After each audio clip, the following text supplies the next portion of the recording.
es usted para Dios? Two ways. ¿Quién es Dios para usted? Y número 2, ¿quién es usted para Dios? Amén. Vamos a abrir nuestras Biblias en el libro de Lucas, capítulo 15, versículo 11. Y vamos a leer el versículo 11 y el 12. Pero mantenga su Biblia abierta porque vamos a leer toda esta historia. Es una parábola que es muy conocida, es la parábola del hijo pródigo. Amén. Cuando todos lo tengan me contestan con un amén. Lo vamos a leer. Vamos a leer el versículo 11 y versículo 12. Amén. ¿Todos listos? Dice así. También dijo, un hombre tenía 2 hijos. ¿Cuántos hijos tenía? 2. Y el menor de ellos, repita conmigo, el menor de ellos dijo a su padre, Padre, dame la parte de los bienes que me corresponde. Y les repartió los bienes. Puede tomar su asiento. Creo que ya oramos por el mensaje. Ya oramos por el mensaje. Amén. Cierre sus ojos. Padre, en esta hora, yo pido, Señor, que el entendimiento de cada uno de nosotros sea abierto, Señor eterno, y que podamos atesorar, Señor, la palabra que usted ha puesto en mi corazón el día de hoy. Amén. Amén. Una pequeña oración. Amén. Esta historia, hermanos, es muy conocida. Es muy conocida la historia del hijo pródigo. Amén. Pero hay algo que llama mi atención mucho de esta historia cuando empecé a leer en esta historia. Y usted me preguntará, hermana Débora, ¿por qué está hablando del hijo pródigo cuando usted va a hablar, dijo el tema, seguridad en el reino? Ahorita vamos ahí. Amén. Dice esta historia, narra que había un hombre, un padre de familia. La historia no dice, pero yo creo que tenía mucho dinero. Porque el hijo le dijo, dame la parte que me corresponde de tus bienes. Entonces quiere decir que este hombre tenía bienes. Era un hombre adinerado. Tenía siervos, tenía jornaleros. Amén.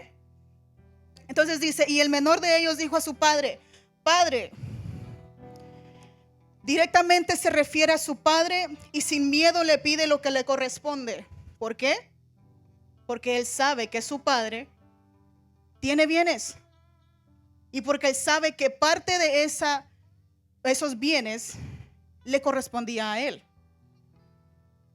De otra forma, yo creo que no estuviera tan seguro de pedir su parte, ¿verdad?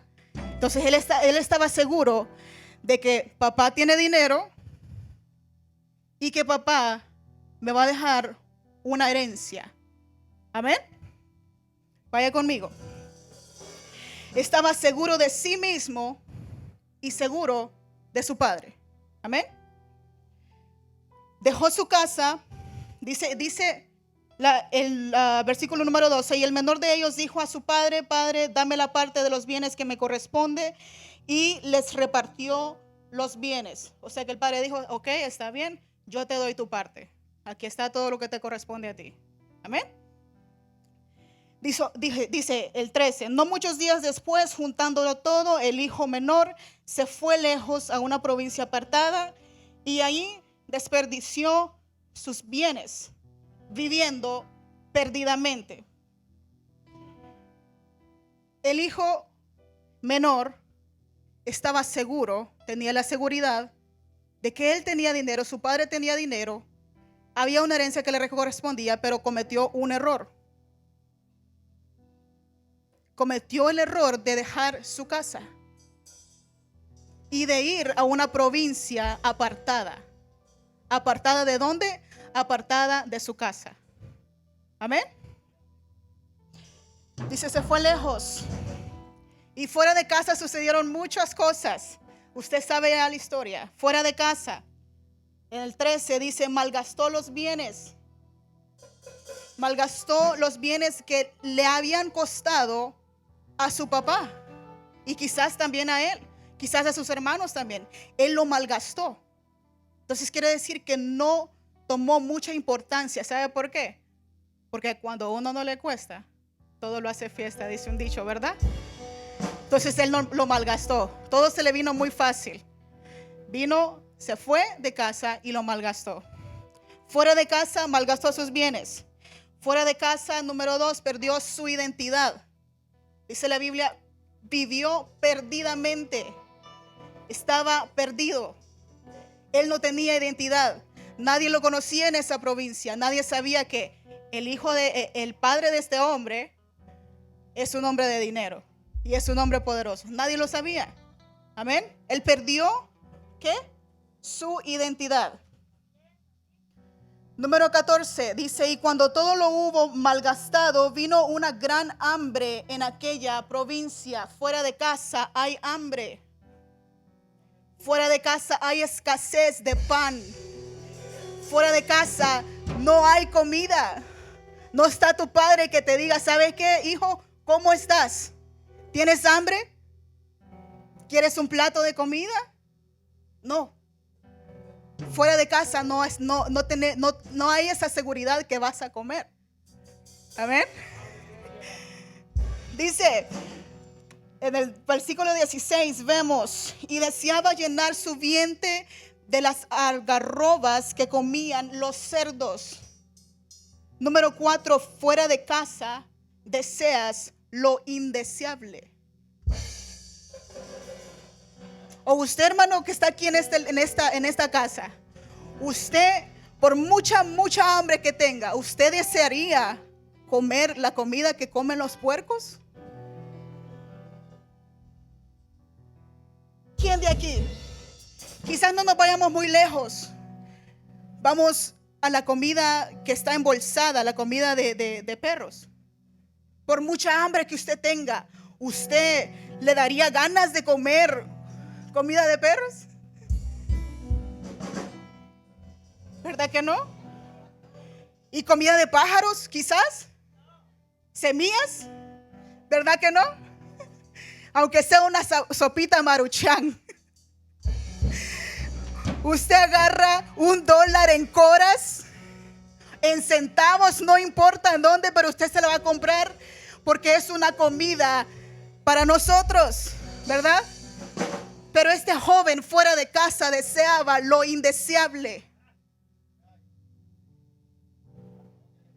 Deseaba algo que no cualquiera desea. Creo que ninguno de nosotros desearíamos comer comida de cerdos.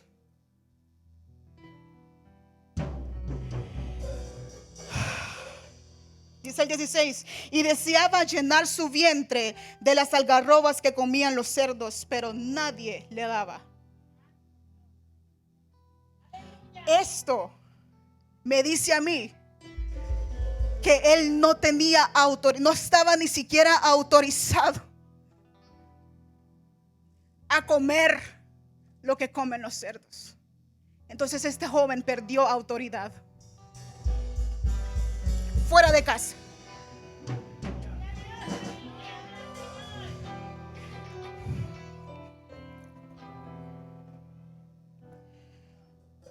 Tenía seguridad en sí mismo y estaba seguro de quién era su padre y que le pertenecía a él, pero había dejado casa.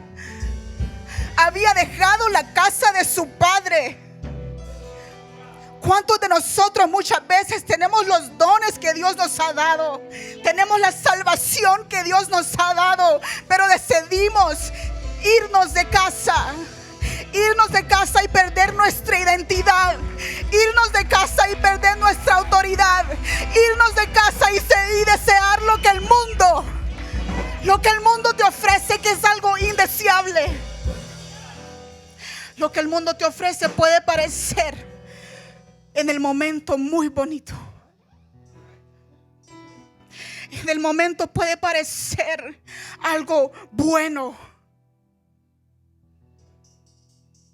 Pero con el tiempo te darás cuenta que eso se acaba rápido. Los bienes se acaban rápido. Lo bueno del mundo es pasajero. Pero dice la Biblia, mas la dádiva de Dios es para siempre. Mas lo que Dios da es para siempre.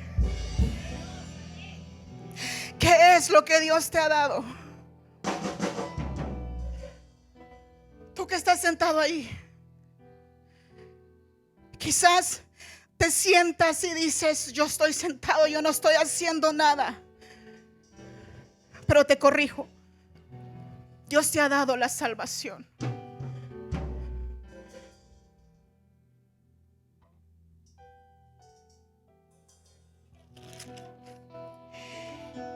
Dice el versículo número 17.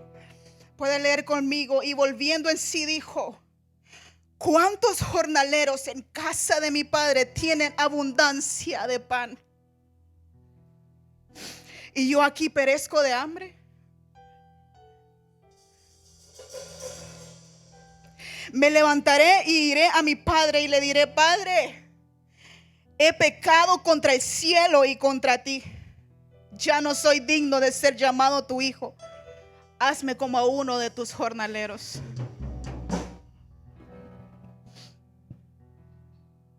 Él sabía que en casa había abundancia de pan. Y no solo para ellos, no solo para los de casa. Sí, imagínese usted.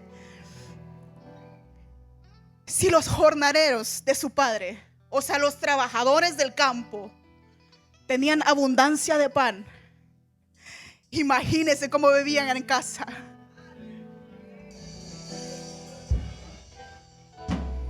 Si los que trabajaban afuera, trabajaban las tierras, vivían bien, no pasaban hambre, imagínense cómo vivía el padre con sus hijos. En casa hay abundancia de pan. Vamos al número 20. En casa hay misericordia. Y levantándose vino a su padre, y cuando aún estaba lejos, lo vio su padre y fue movido a misericordia. O sea que en casa hay misericordia. No importaba lo que él había hecho, no importaba cuánto dinero se había malgastado, no importaba en qué se lo había malgastado, pero siempre su padre fue movido a misericordia. Y cuando lo vio de lejos, dice la Biblia que su corazón se movió a misericordia.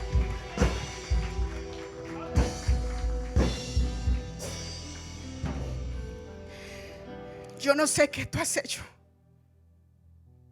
Yo no sé cuánto tú te has alejado de casa. Yo no sé cuánto tú te has alejado, qué tan lejos has ido. Pero en casa hay misericordia. ¿Y sabe qué es misericordia? Misericordia es cuando te dan algo aún sin merecerlo. Porque la salvación Dios la da aún que nosotros no merezcamos. Porque somos pecadores, hermanos. ¿Quién dice que somos perfectos? Somos pecadores. No merecemos misericordia. Pero Dios la da. En casa hay amor. Dice, y cuando aún estaba lejos, lo vio su padre y fue movido a misericordia y corrió y se echó sobre su cuello y le besó. ¿Será que había perdido este joven el amor de su padre? Dígame usted. ¿Será que había perdido él el amor de su padre? ¿Será que su padre lo había desechado? No. Dice, cuando lo vio su padre, corrió y le besó. Le demostró su amor. Amén. Vamos al número 22. Pero el padre dice, bueno, vamos a leerlo. Dice, y levantándose vino su padre, dice así, y el hijo le dijo, 21, dice, y el hijo le dijo, Padre, he pecado contra el cielo y contra ti, y ya no soy digno de ser llamado tu hijo. Pero el padre dijo a sus siervos, sacad el mejor vestido y vestidle. Y aquí en este versículo yo encuentro tres cosas que llamaron mi atención. Número uno, vestido. ¿Qué es lo que hace la ropa que usted tiene puesta? ¿Qué le está cubriendo? Su vergüenza, su desnudez. ¿O usted se atrevería a salir de la casa sin nada?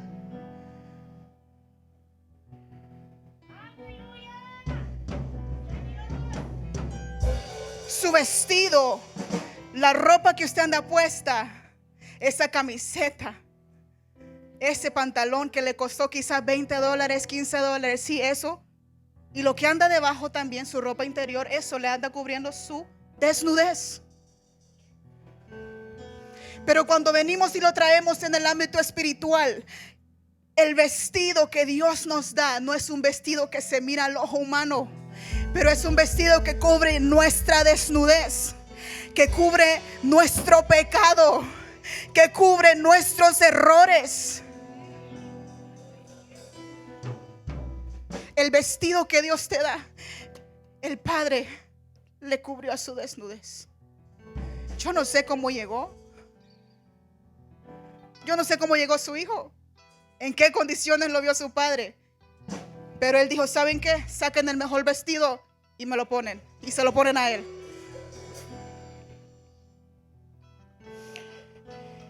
Dice, sacad el mejor vestido y vestidle. Y poned un anillo en su mano. Número 3, un anillo.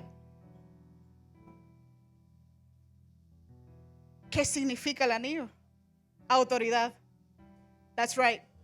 Esa autoridad que él había perdido, esa autoridad que no lo dejaban ni siquiera agarrar un pedazo de lo que sea que los cerdos habían comido y comérselo porque alguien se lo tenía que dar. Esa autoridad la volvió a ganar, pero no en la casa de alguien más, sino en su casa.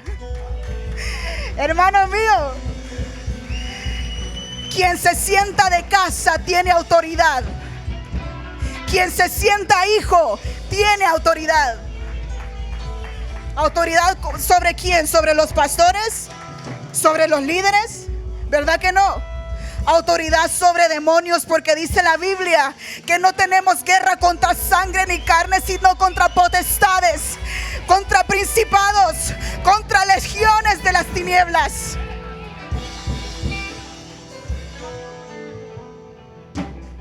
Cuando regresas a casa, tú recibes la autoridad que antes tenías. Número 3, después del anillo en su mano que le pusieron, dice, y calzado en sus pies. Ahora ya hablamos de la vestidura, ya hablamos de la vestimenta, ya hablamos de la falda, del pantalón, de la camisa que usted anda. Pero ¿qué le cubre sus zapatos? Porque pudiéramos salir sin zapatos, ¿verdad? Yo no necesito mis zapatos para caminar. Usted puede ver mis pies y yo no siento vergüenza. Pero ¿qué significaba el calzado?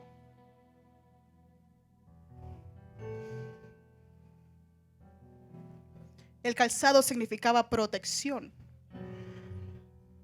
Porque lo que el zapato hace es que protege donde tú caminas. Si hay unas piedras ahí o si hay alguna espina, algún monte, el zapato te protege, ¿verdad? Entonces, el calzado, para mí, significa la protección de su padre. Él tenía la protección. Amén. Porque en casa hay protección. Amén. Y lo último que hay en casa, que yo de esta palabra, de estos versículos, lo último que hay en casa es: en casa había una fiesta. En casa hay fiesta. Y la fiesta es sinónimo de gozo. La fiesta es sinónimo de alegría. Por eso es que el Padre, cuando viene aquí a la casa, dice: hay que venir con acción de gracia, porque en casa debe haber gozo, porque en casa debe haber cántico nuevo, cántico de alegría, cántico de agradecimiento. Amén. En casa hay fiesta.